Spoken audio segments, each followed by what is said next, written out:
బడుగు బలహీన వర్గాల అభ్యున్నతి కోసం కృషి చేసిన సామాజిక దార్శనికుడు మహాత్మా జ్యోతిరావు పూలే అని మేడ్చల్ బీజేపీ అసెంబ్లీ కన్వీనర్ అమరం మోహన్ రెడ్డి అన్నారు. గురువారం మహాత్మా జ్యోతిరావు పూలే జయంతిని పురస్కరించుకొని గుండ్ల పోచంపల్లి మున్సిపాలిటీలో విగ్రహదాత కౌన్సిలర్ దొడ్ల మల్లికార్జున ముదిరాజ్ ఆధ్వర్యంలో ఘనంగా నిర్వహించారు.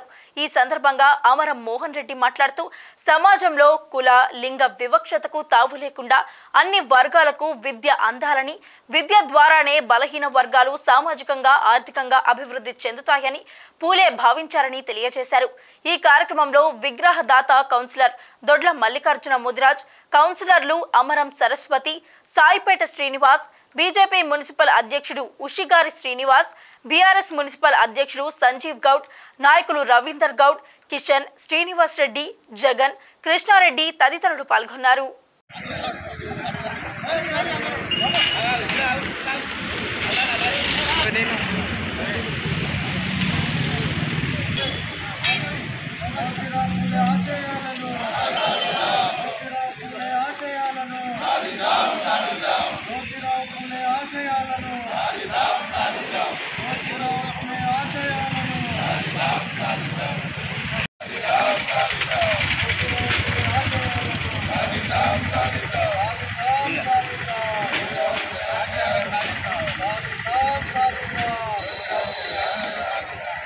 బడుగు బలహీన వర్గాల ఆశాజ్యోతి సమాజంలో చైతన్యం లేనప్పుడు, అంటరానితనం ఉన్నప్పుడు, సమాజంలో చదువు లేనప్పుడు మరి సమాజంలో ఉన్న వాళ్ళందరూ కూడా చదువుకోవాలి, చదువుకున్నప్పుడే సమాజం బాగుపడుతుందనే ఆలోచనతో అనేక మంది యువకులకు పేరునిచ్చిన వ్యక్తి ఎవరు ఉన్నారంటే జ్యోతిరావు పూలే గారే.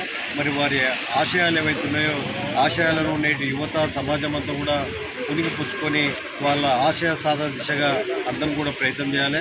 గుండ్లపోచంపల్లి గ్రామం మున్సిపాలిటీలో మరి ఘనంగా వారి జయంతి వేడుకలు నిర్వహించడం జరిగింది.